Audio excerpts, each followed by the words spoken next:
Hey, salut à toutes et à tous, c'est Alex, comment vous allez? Écoutez, moi ça va bien, on se retrouve les gars pour une nouvelle vidéo et aujourd'hui on est parti pour une nouvelle preview de classique, le Grand Prix E3 2025, une course très intéressante, on est à un peu plus, tout au plus, hein, une semaine du Tour des Flandres, ça sera dimanche prochain, avec une grosse annonce qui a fait l'objet d'une bombe cette semaine, c'est l'annonce de Tadej Pogacar sur Paris-Roubaix. On le sentait venir, on l'avait vu repérer les pavés, on laissait planer un peu le doute, mais voilà, bah c'est un fou furieux, mais il a du panache et franchement, qu'on l'aime ou qu'on l'aime pas, il faut quand même avouer que qu'il aime bien se mettre en difficulté et tenter des choses quand même assez folles. Donc on retrouvera Tadej Pogacar sur Paris-Roubaix. Il ne sera pas du coup sur ce Grand Prix E3. Il avait annoncé hein, au début sa présence. Il n'y sera pas. Mais une course quand même qui est très intéressante, on voit les derniers vainqueurs, c'est souvent quelqu'un qui brille derrière. Hein. L'année dernière, Mathieu Van Der Poel. Il y a 2 ans, c'était Wout Van Aert. Il y a 3 ans aussi Wout Van Aert. On a eu des Casper Asgreen, des Stibar, des Terpstra, des Van Avermaet. Souvent, hein, un coureur qui remporte le Grand Prix E3, on le retrouve une semaine plus tard, pas trop mal, disons, sur le Tour des Flandres. Donc ça sera important de regarder un petit peu ce qui va se passer. Mathieu Van Der Poel, le tenant du titre, il est présent sur ce Grand Prix E3 et il aura vraiment peut-être le statut de gros favori victorieux la semaine dernière sur Milan-San Remo. Il reste quand même sur une victoire l'année dernière sur le Tour des Flandres, victoire sur Paris-Roubaix, victoire il y a 2 ans sur Paris-Roubaix. Voilà, c'est le meilleur coureur pavé peut-être depuis 4-5 ans, donc il est indétrônable à ce niveau. Luca Mozzato, on l'avait vu bien l'année dernière sur le Tour des Flandres, donc attention à lui. La Bahreïn toujours surveillée, Matej Mohoric, même s'il est un peu discret sur ses dernières saisons. Emmet De Gendt, ça sera pour la Cofidis avec Clément Izquierdo et Ludovic Robé. La Décathlon, Aurélien Parepin, mais ça sera surtout Brice Debonte et Oliver Neysen. L'équipe IF avec Nelson Powles, toujours intéressant sur ce type de course. Attention aussi à Madis Mikkels. L'équipe Flandre baloise avec Elias Maris et Alex Coleman. La Groupama, Stefan Kung, Valentin Madouas. On aimerait bien les voir briller, les deux coureurs de l'équipe FDJ. On s'en rappelle de leur performance il y a 3 ans de ça, sur le Tour des Flandres surtout. Filippo Ganna et Josh Tarling, là pour moi c'est une très grosse équipe, il y a moyen de faire mal avec Ganna et Tarling. J'ai hâte de les voir en action les deux, hein. Très puissants, avec vraiment une très grosse équipe côté Ineos. J'aime beaucoup le renouveau de cette équipe Ineos qui vraiment se change un petit peu de profil et devient une équipe je trouve très intéressante. L'Intermarché avec Bini Girmay, forcément, c'est très costaud aussi. Girmay avec Hugo Page et Jonas Rutsch. L'équipe Israël, Tom Van Asbroek, Jake Stewart. La Alula de Michael Matthews et de Max Walscheid. La Lidl avec Mats Pedersen et Jasper Stuyven. Lotto avec Brent Van Moor. On retrouvera Garcia Cortina et Gonzalo Cerrano du côté de la Movistar. Kevin Vermark et Bram Velten pour la pique-nique. La Q36 de Giacomo Nizzolo et de Fabio Christian. Oyer Lascano, Lorenz Pitti pour l'équipe Red Bull Bora. On surveillera Dries Van Gestel et Luc Lamperti pour la Soudal. La totale avec Anthony Turgis et Samuel Leroux. Matteo Trentin, Marco Haller pour la Tudor. Nils Politt, Juan Sebastian Molano qui a gagné Bruges de Panne cette semaine. Abrahamsen pour la Uno X. On aura Wout Van Aert et Matteo Jorgensen, de grosse équipe aussi avec du Benoît, du Van Barle, du Affini. Est-ce que ça va pouvoir rivaliser avec Van Der Poel? On le verra, le niveau de Van Aert, mais il y a d'autres coureurs dans cette équipe qui peuvent faire très mal aussi. Et l'équipe XDS Astana avec Mike Tennyson et Matteo Malucelli. De mon côté, je vais prendre l'équipe Red Bull Bora, qui me semble intéressante avec Oyer Lashkano et Lorenz Pitti. On va essayer de se faire une grosse course. Le favori, l'ultime favori, c'est Mathieu Van Der Poel. On verra qui pourra le battre aujourd'hui, mais je pense qu'on peut avoir vraiment une course assez intéressante. C'est parti, sous le beau temps pour ce E3 classique. On va, je l'espère, se régaler avec une bonne course. Par contre, c'est pas terrible. Au niveau des états de forme, Lascano est pas mal. Moscone est en -1. Laurent Petit en 0 aussi. Allez, on va placer tout le monde à l'avant ici.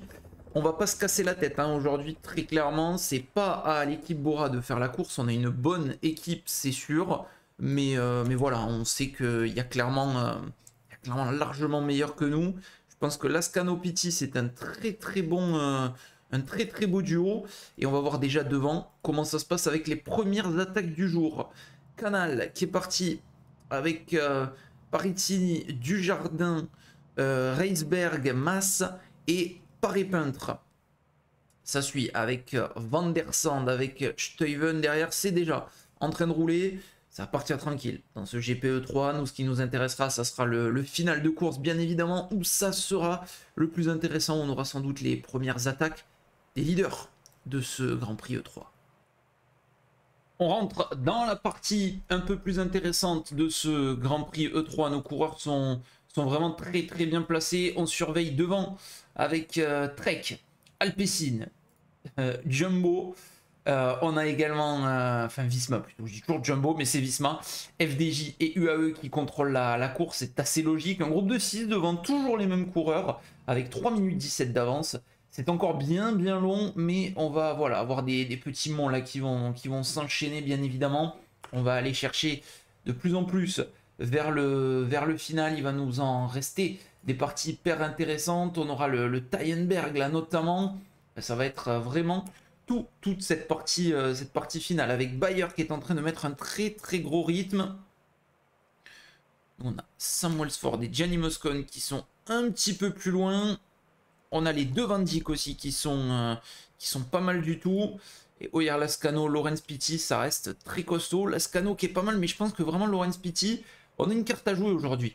Très rapide, avec un bon petit punch intéressant. On surveillera vraiment avec impatience ce que nous fera Laurens Pitti aujourd'hui. Et à l'avant, toujours les mêmes avec Aurélien Paré-Peintre aussi. C'est fou de le retrouver sur ce genre de course à l'avant.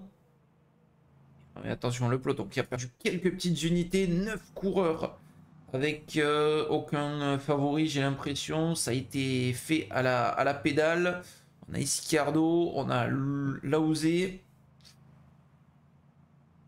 Et allez, en queue de groupe, on a des coureurs IF. Là, c'est en train d'exploser un petit peu. Hein. J'ai l'impression que dans les premières positions, déjà, c'est en train de tendre correctement cet élastique. Ouais, par contre, l'avantage, le gros avantage, c'est Oyer Lascano qui est parfaitement placé aux avant-postes avec Laurens Pitti. Mats Pedersen est là avec Sylvain Dillier. On surveille parce que Mathieu Van Der Poel doit être dans le coin. Là, c'est Van Aert qui remonte avec Van Barle.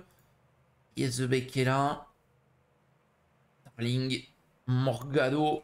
Morgado, on va le surveiller aussi parce qu'aujourd'hui, je pense qu'il va se régaler. Mathieu Van Der Poel est là. Et nous, on reste très bien placé. C'est Tobias Bayer qui en remet 2,50 maintenant pour les hommes de tête. 77 km de l'arrivée. Mais rien du tout. Tout est encore bien groupé. Je sais pas si on aura un sprint, mais en tout cas, ça commence à montrer des petits signes de...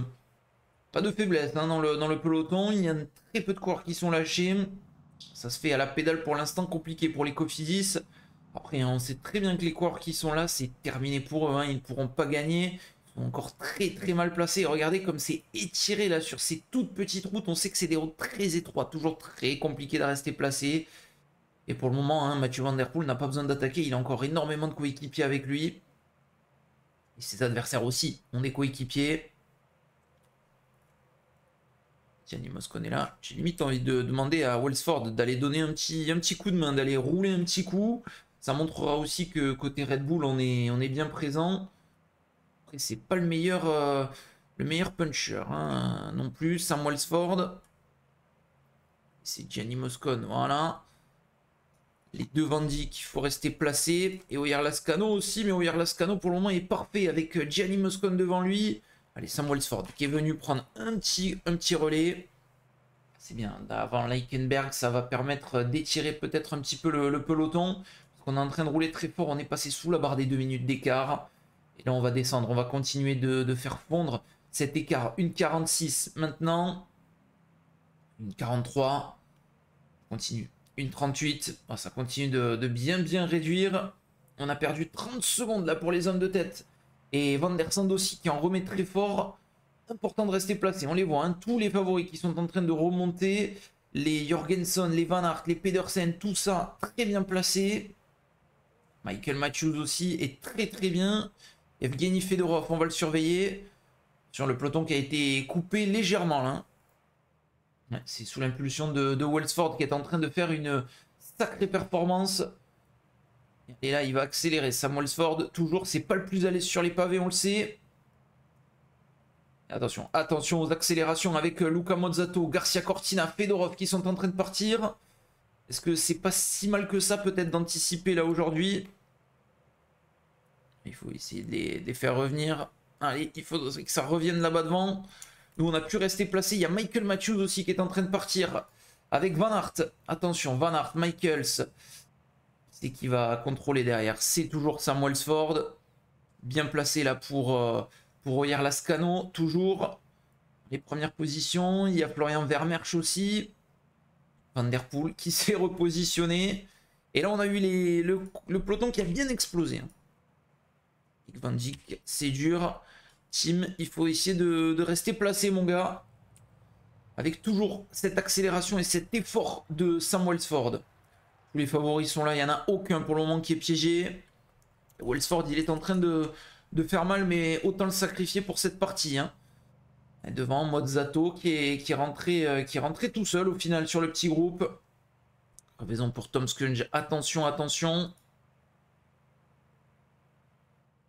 Et là, ça devient dur pour les autres là-bas derrière, avec Van Dijk justement, avec Lienhard, on a Bistrom aussi, Fred Wright, compliqué pour lui là. 52 km de l'arrivée. Welsford nous aura vraiment bien aidé quand même. Voilà, il faut avouer qu'on a eu un très très bon Sam Welsford aujourd'hui. Regardez, il nous reste 50 km et il y a encore du très très dur à faire, même si dans les 30 derniers, 20-30 derniers kilomètres, c'est un peu plus facile. Peintre là qui essaye de rentrer, mais ça c'est le groupe de tête de tout à l'heure avec du Eduardo Affini aussi. On essaye hein, pour tous ces coureurs de rester bien placés. Les attaques devant qui est parti. Mozzato, Garcia Cortina et Michels. Hein. Ils sont très très chauds ces coureurs, mais moi je préfère rester dans le peloton où il y a encore de quoi faire. Et Welsford il va se laisser décramponner. De toute façon il pourra pas faire grand chose de plus. On va surveiller tout le monde. C'est Van der Sande hein, qui roule. J'ai l'impression qu'on joue quand même bien la carte Van Aert hein, pour ces hommes. Van der Sande terminé. Allez, il n'y a plus personne à l'avant. Et attention parce que là, ça va réaccélérer. On l'a bien compris. C'est en train de partir avec Jorgensen qui est parti, qui a accéléré. Tish Benoît, Abrahamsen. J'ai l'impression qu'il y a pas mal de coureurs qui ont envie d'être aux avant-postes quand même. On va mettre Gianni Moscon là devant nous. Ça me paraît pas mal. Et il a été repris, Jorgensen, mais Tish Benoît, c'est un peu incompréhensible à la tactique des Visma. Attention à bien rester positionné parce que là, c'est parti fort. Hein. C'est en train de partir très fort devant avec Tish Benoît qui fait exploser tout le monde. Qui amène Jorgensen, Girmay, Michels et Abrahamsen avec lui. Et nous, on a été un petit peu décramponnés. Il faut pouvoir se replacer là maintenant. Allez, le bon tempo là de Gianni Moscon, mais il faut rester vraiment à l'approche du vieux Quarmont là, bien placé. C'est là peut-être que la course va partir. Hein. Ça c'est pas repositionné parce qu'on a Girmay et Benoît à l'avant. Derrière on a Alex Kirch qui est en train de faire l'effort. Moscon qui est en train de nous repositionner. Et Mick Van Dijk qui est remonté là aussi. Allez Moscon, on va être obligé de mettre Royer Lascano à rouler. C'est terminé là pour Gianni Moscon. Mick Van Dijk, hein, il n'a pas de quoi remonter, mais ça devient dur là pour beaucoup de coureurs. Ah ben voilà, il a une crevaison. Jorgensen, c'est dur aussi. Moscon qui a crevé aussi. Oh là là, c'est en train d'exploser. Tarling en difficulté. On a Filippo Ganna qui est encore pas si mal que ça. Et devant, Van Der Poel, Turgis, Benoît, Girmay ensemble. Et Royer Lascano qui est en train de faire cet effort. Girmay, c'est terminé. Terminé pour Bini Girmay. Pedersen, hein, forcément ça va rouler pour Pedersen dans ce petit groupe. Filippo Ganna aussi qui est pas si mal que ça. Van Dijk ne reviendra pas, hein. Van Dijk là ne reviendra clairement pas. Plumers terminé. Et là ceux qui traînent en queue de groupe, hein, on voit que c'est bien dur pour eux. Vermeersch qui fait l'effort et Van Der Poel a l'air très très fort. Mais la bonne surprise, c'est Anthony Turgis. C'est rentré sur le groupe Van Der Poel. Portion-là peut faire des dégâts. Vermeersch qui s'est bien remis aux avant-postes. Et Lascano Pitti toujours présent. 21 coureurs. Et on en a perdu. Oh, on a perdu une belle brochette là. Hirsch, Matthews, Tyler, Girmay, Michels. Michels, Girmay, c'est des hommes rapides. Wright et Benoît également qui ont été distancés. Tennyson, Morgado, Vacek, Gachignard, Parepin, Stannard et Canal. Et là, regardez, Mozzato un peu en difficulté. Même si là, il a pu se repositionner. On a toujours Filippo Ganna. On a des hommes rapides encore hein, dans ce groupe avec Pedersen. Avec forcément hein, Mathieu Van Der Poel. Avec Wout van Aert et Van Der Poel en remet une maintenant. Voilà. Là, il faut résister à toutes ces attaques. Hein. Pour résister à toutes ces attaques. C'est pas encore revenu, mais le problème c'est que voilà, hein, Mathieu Van Der Poel, il est un peu tout seul. Et derrière, il y a encore beaucoup d'équipiers, notamment pour Mats Pedersen. Avec Skunj qui était présent. Allez. On va voir qui est distancé. C'est Filippo Ganna, Van Barle qui craque le premier avec Vermeersch, avec Wellens, avec Mozzato, Skunj, Bjerg aussi qui ont craqué. Et devant, ils sont partis à 5. Van Aert, Kung, Pedersen, Politt et Van Der Poel. Allez, Ganna qui est rentré. Nous, on n'est pas encore rentré. On essaye hein, vraiment. Il reste 21 km. C'est très dur. Matteo Trentin qui fait l'effort. On est dans un bon groupe. Mais on est dans le rouge quand même. Ouais, on est dans le rouge. Avec Lascano. J'aimerais bien y aller avec Lascano. Prendre un petit... Voilà.